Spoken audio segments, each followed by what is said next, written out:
नमस्कार. आवाज महाराष्ट्रामध्ये तुमचं सगळ्यांचं स्वागत. राज्यामध्ये कोरोनाची रुग्णसंख्या वेगाने झपाट्याने वाढताना पाहायला मिळते आणि याच सगळ्या पार्श्वभूमीवरती राज्यात पुन्हा लॉकडाऊन लागणार का की लॉकडाऊन ऐवजी कडक निर्बंध शासनाकडून लावले जाणार हा सगळ्यांच्या मनात पडलेला प्रश्न आहे.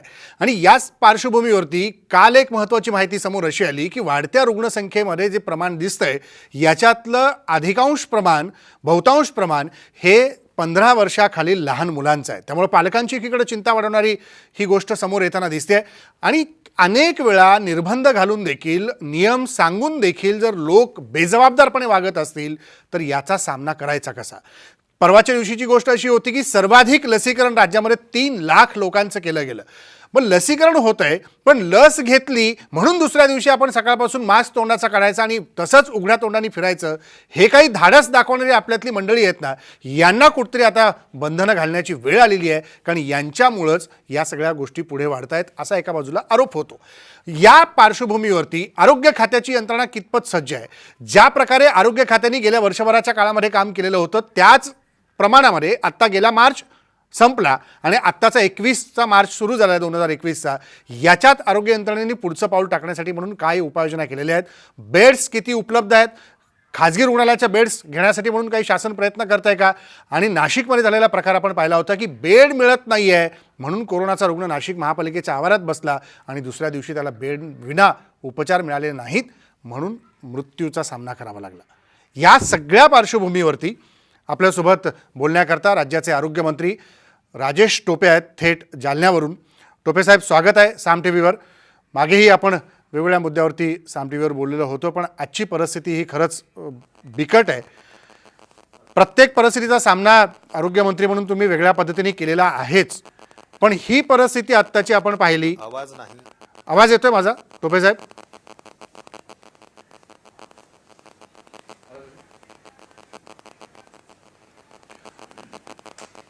राजेश टोपे यांच्यापर्यंत आपला आवाज पोहोचत नाही आहे. तो आवाज पोहोचला की आपण आपल्या चर्चेला पुन्हा एकदा सुरुवात करूया.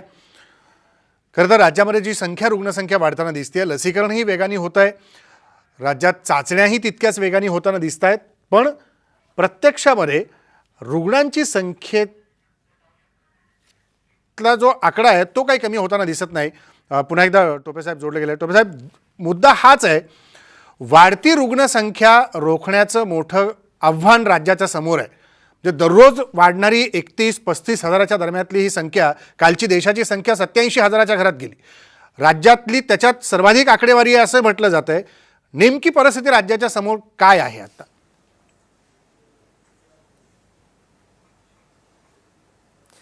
नाही, संख्या वाढतीये याची काळजी आणि चिंता नक्कीच आहे. फक्त प्रश्न हा आहे की संख्या वाढू नये यासाठी मुख्य भाग काय असायला पाहिजे की ही चेन तुटली पाहिजे.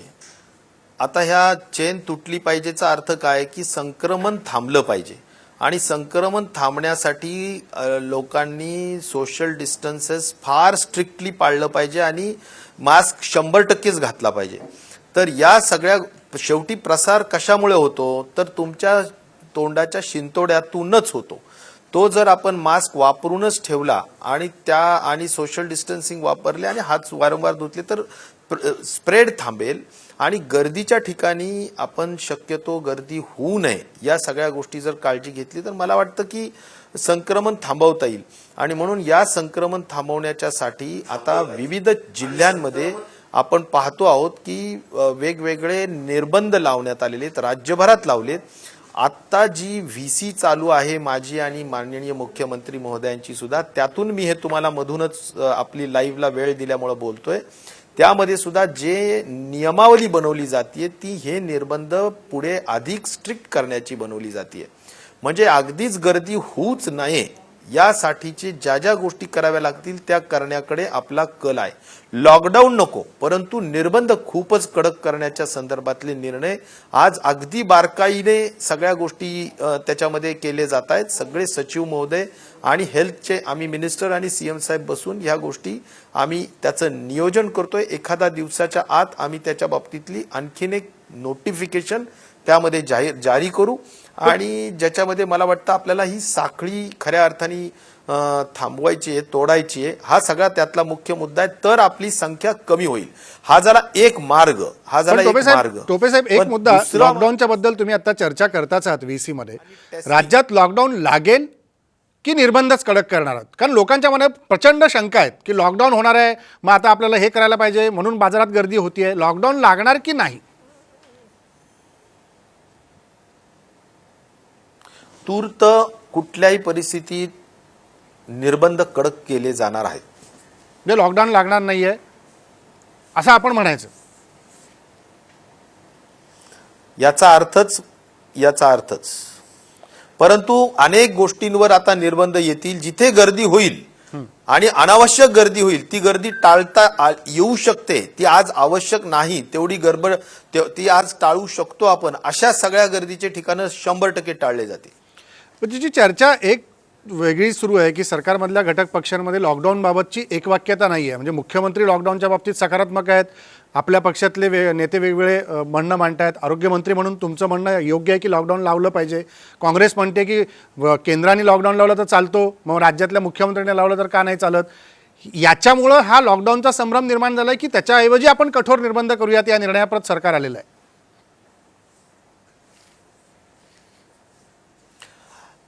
सरकारमध्ये 100% एक वाक्यता आहे. सर्वजण मुख्यमंत्री जे म्हणतील त्याच दृष्टिकोनातून मान्य करायला तयार असतातच आणि मुख्यमंत्र्यांचा तो अधिकारही असतो.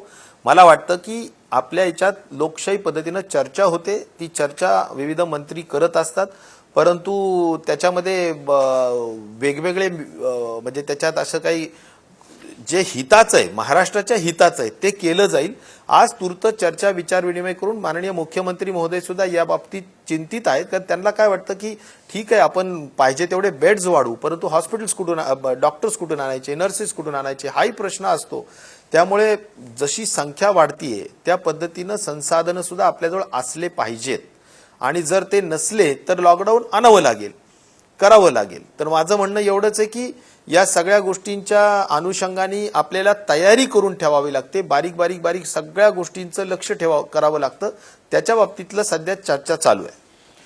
पण मागच्या वर्षभरामध्ये म्हणजे 2020चा जर आपण थोडा विचार केला, त्यावेळेला आरोग्यमंत्री म्हणून तुम्ही अनेक ठिकाणी खूप फिरलेला होता.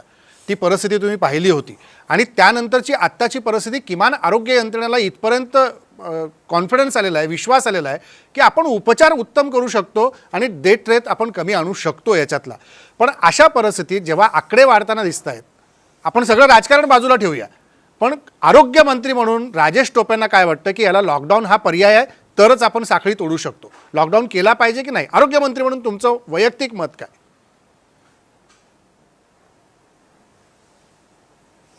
नाही, आरोग्यमंत्री म्हणून माझं वैयक्तिक मत असं आहे की एकतर आपण अगोदर लॉकडाऊन हा सगळ्यात शेवटचा उपाय, नंबर 1. नंबर 2, त्याच्या अगोदर आपल्याला जे जे करणं शक्य असेल ते सगळं केलं पाहिजे. म्हणजे निर्बंध असतील, लोकांमध्ये शिस्त निर्माण करण्याचं असेल, लोकांमध्ये शहाणपण निर्माण करण्याचं असेल, लोकशिक्षण, लोकप्रशिक्षण आणि आपली सगळी आरोग्य यंत्रणा पूर्ण जेवढी वाढवता येऊ शकेल, जेवढी क्षमतेने वाढवता येऊ शकेल ती वाढवण्याचा विषय असेल. ह्या सगळ्या गोष्टी करणं गरजेचं आहे. आणि ह्या सगळ्या गोष्टी करून जरी थांबत, आता बऱ्याचदा काय आहे की एसिम्प्टोमॅटिक पेशंट्स हे जर का क्रिटिकल बेड्सवर, ICU बेड्सवर जाऊन भीतीपोटी जाऊन बसले तर अशाने बेड्स कसे पुरणार? हा पण एक प्रशासकीय निर्णय की बाबा एसिम्प्टोमॅटिक पेशंटनी नुसती भीतीपोटी लगेचच ICUचे बेड्स आटवणे किंवा जाऊन एखाद्या ऑक्सिजनच्या बेड्सवर थांबणे हे योग्य नाही. तर ह्या सगळ्या छोट्या मोठ्या प्रशासकीय बाबी आहेत, ह्या जर व्यवस्थित हाताळल्या तर परिस्थिती कुठेही हाताच्या बाहेर गेलेली नाही किंवा कुठेही अजून अडचणीची विषय नाहीयेत. सर्व कंट्रोलमध्ये आहे, बेड्स उपलब्ध आहेत, संसाधनं सगळे आहेत. जरूर आता थोडं ऑक्सिजनची डिमांड वाढलेली आहे, रेमडेसिवीरची डिमांड वाढलेली आहे, पण ह्या सगळ्या छोट्या मोठ्या बारकावे व्यवस्थित केले तर.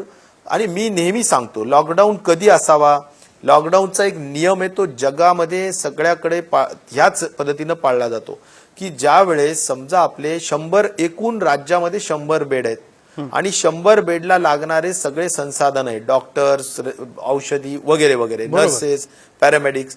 आणि आता मात्र आपले आयसीयूचे पेशंट्स आणि संपूर्ण पेशंट 80-90च्या दरम्यान गेलेत आणि ते बेडवर आहेत. आणि आता वेग मात्र दररोज 25-40 पेशंट वाढण्याचा आहे आणि त्यातल्या त्यात आयसीयूचे पेशंट दररोज 10-20 वाढण्याचा आहे. तर अशा वेळेस आपल्याला साहजिक आहे की आपले सगळे संसाधनं कमी पडतायत आणि त्यामुळे आपल्याला लॉकडाऊन करून सगळ्यांना घरी बसवणं आणि टोटल संपूर्ण साखळी म्हणजे जी काय आहे ती आपली चेन ब्रेक करणं याशिवाय पर्याय नाही. त्यावेळेसच लॉकडाऊन करायला पाहिजे.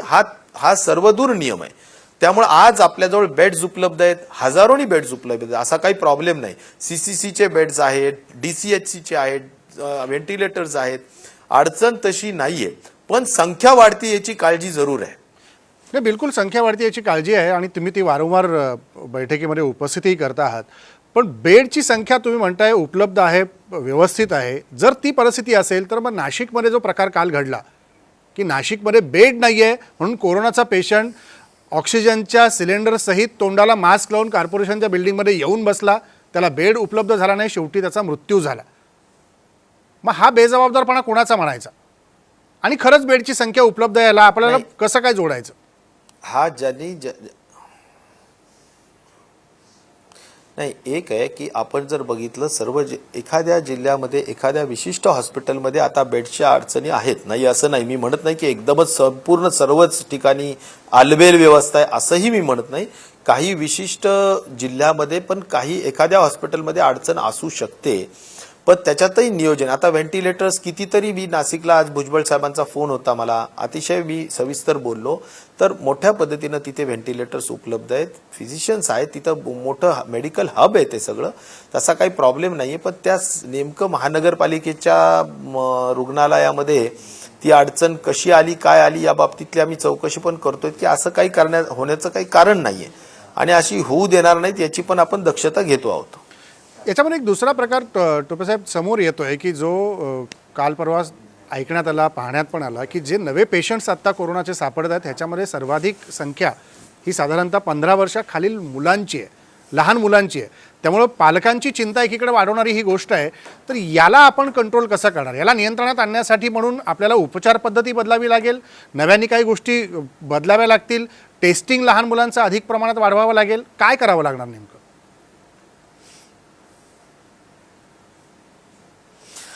नाही, नियम आणि प्रोटोकॉल्स ह्या बाबतले सगळे सारखे असतात.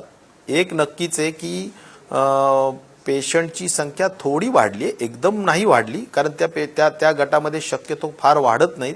परंतु जे लोक जास्त फिरतायत तो वर्ग आहे 20 वर्ष ते 35-40 वर्षाच्या दरम्यानचे अति तरुण मुलं. तर त्या तरुण वर्गामध्ये नक्कीच संख्या वाढायला लागली आहे.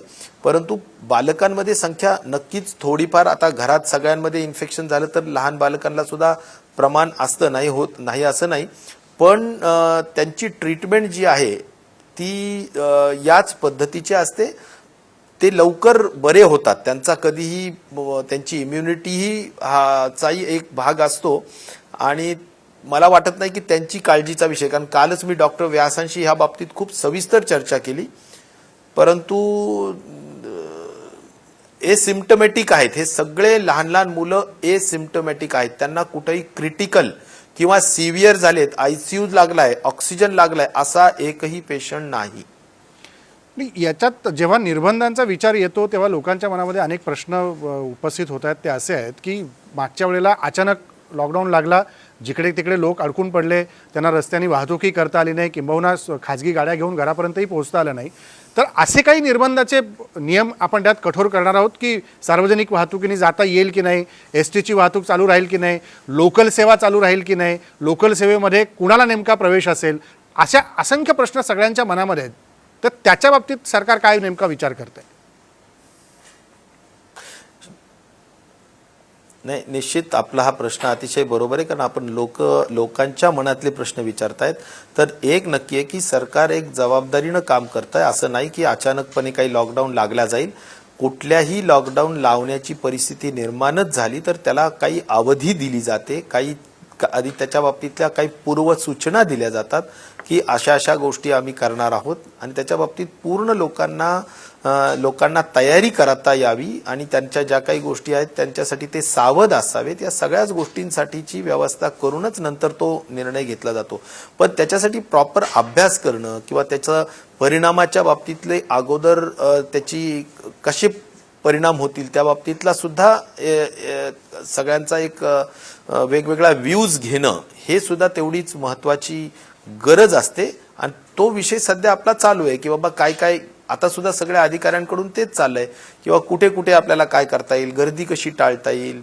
तर या सगळ्या गोष्टींची बारकावे ज्याला असतो अतिशय बारीक बारीक त्यात ट्रान्सपोर्टेशन आलं, त्याच्यात हे सगळे सलून्स असतील, त्याच्यात रेस्टॉरंट्स असतील, थिएटर्स असतील, मॉल्स असतील, गर्दी करणाऱ्या ज्या ज्या काही गोष्टी असतील त्या सगळ्या ठिकाणी कसे निर्बंध लावता येतील, गर्दी कशी टाळता येईल. आव्हान तर आम्ही सगळे करतोच आहेत, पण तरी सुद्धा बऱ्याच ठिकाणी आपण पाहतोय की होत नाहीये. मग त्यावेळी आपल्याला हे कसं कंट्रोल करता येईल, तर मग काय आता निर्बंध लावावेत नव्याने, त्या बाबतीतला विचार चालू आहे. तर बिलकुल आणखी एक महत्त्वाचा मुद्दा आहे की एप्रिल महिन्यात आपण 10वी आणि 12वीच्या मुलांच्या परीक्षा ऑफलाईन पद्धतीने घेण्याचा निर्णय घेतला. त्यांना परीक्षा सेंटरपर्यंत जायला आता उद्यापासून हॉल तिकीट वाटपाला सुरुवात होईल. जर ही संख्या वाढताना आपल्याला दिसतीये तर या विद्यार्थ्यांना ऑफलाईनवरती परीक्षा द्यायला आपण भाग पाडणार की यांना ऑनलाईनमध्ये शिफ्ट करू शकतो, म्हणजे शासन तोही विचार करतोय. कारण आज काही ठिकाणी विद्यार्थ्यांची आंदोलनं होताना पाहायला मिळाली.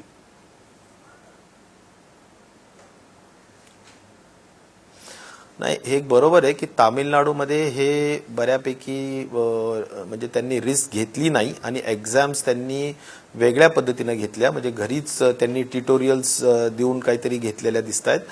तर मला वाटतं की या बाबतीत माननीय मुख्यमंत्री महोदय असतील किंवा शिक्षण खात्याच्या मंत्री आमच्या वर्षा गायकवाड असतील, त्यांच्याशी आरोग्य मंत्री म्हणून मी पण चर्चा करू इच्छितो. कारण ह्या बाबतीतले अनेक निवेदनं आरोग्य मंत्री म्हणून मला पण प्राप्त झालेत आणि सगळ्याच पालकांची अशी मनातून इच्छा आहे की अशा पद्धतीनं आपण मुलांना एक्सपोज करू नका.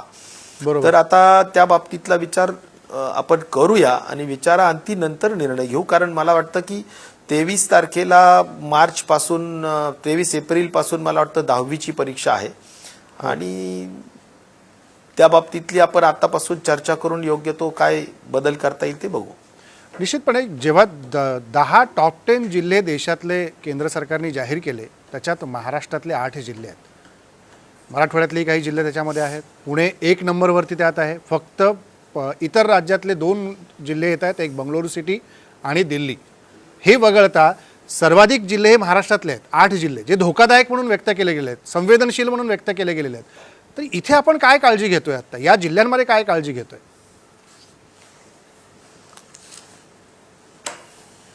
आपली काळजी सेंट्रल गव्हर्नमेंटच्या टीमनी, ICMRनी किंवा WHO चे जे नियम आहेत त्या सगळ्या पद्धतीनं ट्रॅकिंग, ट्रेसिंग, टेस्टिंग प्रचंड वाढवणं हा झाला एक भाग. घरी छोट्या घरांमध्ये होम क्वारंटाईन राहण्यापेक्षा CCC मध्ये येणं तो एक महत्त्वाचा विषय. आणि कुठल्याही परिस्थितीत थोडाही सिम्पटम असेल तर लगेच टेस्टिंग केली पाहिजे, लगेच ट्रीटमेंट घेतली पाहिजे. ह्या सगळ्या गोष्टींच्या संदर्भाने आपण अधिक काळजी त्या ठिकाणी घेतोय. वॅक्सिनेशनचं प्रमाण आपण त्या ठिकाणी अधिक वाढवतोय. मी तुम्हाला एक सांगतो की ज्या गोष्टी करणं अपेक्षित असेल, बेड्स वाढवणं, ऑक्सिजन सप्लाय प्रॉपर करणं, औषधांचा सगळा रेमडेसिवीर पासून स्टिरॉइड पासून सर्व गोष्टी व्यवस्थित ठेवणं, या सगळ्यांचा कुठं तुटवडा येऊ देणार नाहीत. आम्ही काहीही झालं तरी येऊ देणार नाहीत. आणि आपण पाहिलंय की आता 80% बेड्स आम्ही प्रायव्हेटमधून ताब्यात घेतलेले आहेत. त्याच्यावर अवाजवी पैसे लावू नयेत म्हणून आम्ही ऑडिटर्स नेमलेले आहेत. HRCT वगैरे सगळ्यांच्या ह्याच्यावर कॅपिंग केलंय. RT-PCR सुद्धा प्रायव्हेटमधला रेट आता देशामध्ये सगळ्यात कमी 500 रुपयापर्यंत आपण आणलेला आहे.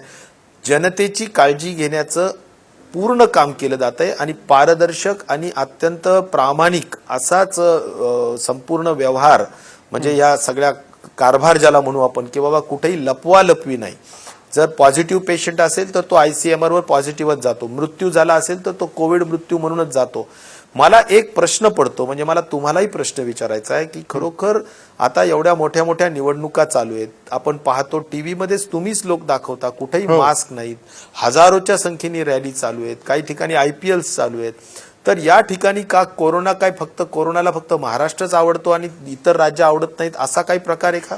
मला एक समजत नाही की तिथे जर कदाचित टेस्टिंगच होत नसेल, स्वतः प्रधानमंत्र्यांनी सांगितलं की अतिशय देशाचा जॉग्राफिक भौगोलिक भाग असलेला यूपी, तिथे RT-PCR होतच नाही, टेस्टिंगच होत नाही. 90 ते 95% ज्या काही छोट्या मोठ्या टेस्ट होतात त्या रॅटच्या होतात, म्हणजे रॅपिड अँटीजन टेस्ट होतात, ज्याच्याबद्दलची जर 100 केल्या तर त्यात 5% पॉझिटिव्ह येत आहेत सध्या, अशी परिस्थिती आहे. त्यामुळे टेस्टिंग होत नाहीत, रिपोर्टिंग होत नाहीत, आणि जरी कुणी निमोनियामध्ये वारला तर तो कोविड बनून वारल्याचं कदाचित तो रिपोर्टही होत नसेल.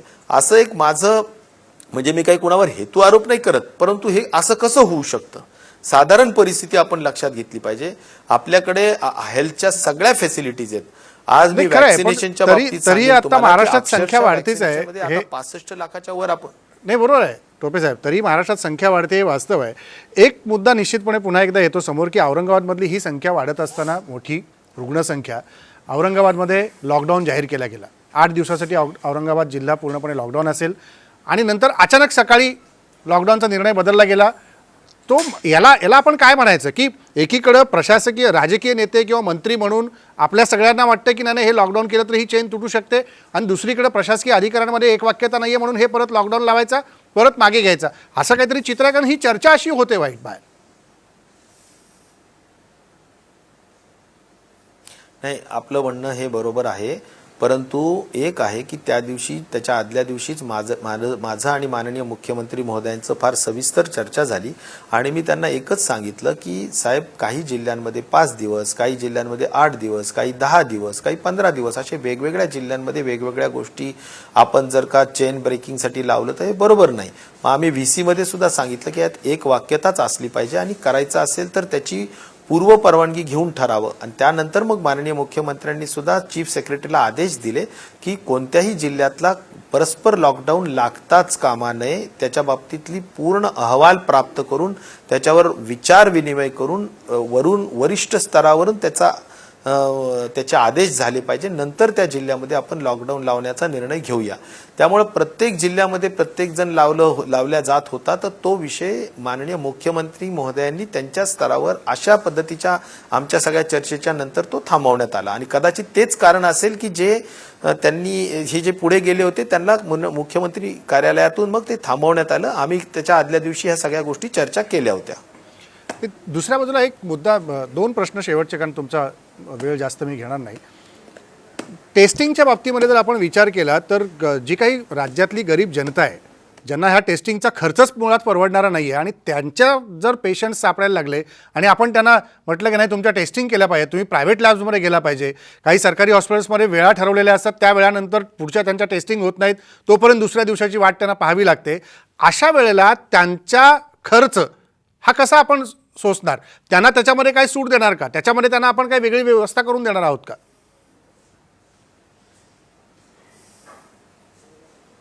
नाही, गरीब माणसांनी सगळ्यांनी जिल्ह्यातले शासकीय रुग्णालय जे आहेत त्या ठिकाणी मोठ्या पद्धतीनं स्वॅब घेण्याची व्यवस्था आहे, टेस्टिंग करण्याची व्यवस्था आहे. अक्षरशः आता ज्या ठिकाणी RT-PCRची एखादी लॅब आहे आणि ती जर का त्याची कॅपॅसिटी फुल झालेली असेल तर आपण प्रायव्हेटमधून गव्हर्नमेंटनी पैसे खर्च करून त्यांचे रिपोर्ट्स आणून द्यावेत, अशीच सूचना दिलेली आहे. त्यामुळे माझं तर आव्हान राहील, विनंती राहील महाराष्ट्राच्या सगळ्या जनतेला की गव्हर्नमेंटनी केलेल्या या सगळ्या सेटअपचा उपयोग जास्तीत जास्त करा, परंतु जे अफोर्ड करू शकतात, ज्यांना काही प्रॉब्लेम नाहीये, पैशाची अडचण नाही, तर त्यांच्यासाठी सुद्धा जे 4,500 रुपये केंद्राने टेस्ट सांगितली होती ती आम्ही 500 रुपयावर आणलेली आहे. त्याचा सुद्धा उपयोग काही श्रीमंत आणि मध्यमवर्गीय किंवा हायर मिडल क्लास ज्याला म्हणता येईल त्यांनी करायला हरकत नाही. पण टेस्टिंग हा विषय आता तेवढासा म्हणजे पैशाच्या दृष्टिकोनातून अडचणीचा नाही. आणि आता टेक्नॉलॉजी एवढी पुढे गेलेली आहे. किंगफिशर नावाची एक कंपनी की ज्याच्या माध्यमातून 10,000 टेस्ट पर डे अशा पद्धतीचे सुद्धा इक्विपमेंट्स आलेले आहेत, आणि ती मी औरंगाबादमध्ये आता पहिलं बसवतोय. मी ताबडतोबीनं त्याच्या बाबतीतल्या म्हणजे ट्रायल होतील आणि फक्त 300, 350, 400 रुपयापर्यंत एक टेस्ट केली जाईल. तर मला वाटतं की आता टेस्टिंग करणं हा काही फार मोठा विषय नाहीये. शेवटी एक प्रश्न पुन्हा एकदा जो पुन्हा घोंगावतो सगळ्यांच्या मनात, की उद्यापासून राज्यात कठोर निर्बंध असतील की राज्यातल्या जनतेला लॉकडाऊनचा सामना करावा लागेल?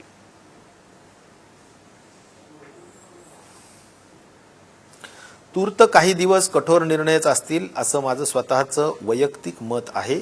माननीय मुख्यमंत्री महोदय यात अंतिम निर्णय घेत असतात. त्या संदर्भातली चर्चा